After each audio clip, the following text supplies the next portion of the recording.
দিতে চাই, বাংলাদেশে হিন্দু নাগরিকের সংখ্যা 8%। আমি কিছুদিন আগে বিগত কয়েকটি বিসিএস পরীক্ষার রেজাল্ট দেখছিলাম। যেহেতু আপনারা জানেন, ইনশাআল্লাহ 22শে ডিসেম্বর আমার দেশ পত্রিকা পুনঃপ্রকাশিত হতে যাচ্ছে আল্লাহর রহমতে। সেই জন্য আমরা বিভিন্ন তথ্য যাচাই করছিলাম।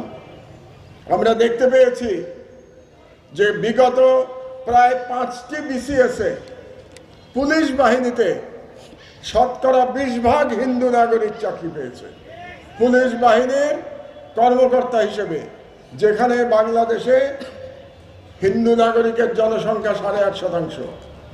এর বিপরীতে আমি যদি ভারতের দিকে তাকাই, ভারতে মুসলমান জনসংখ্যা 15%, সরকারি চাকরি পায় মাত্র 2.5%।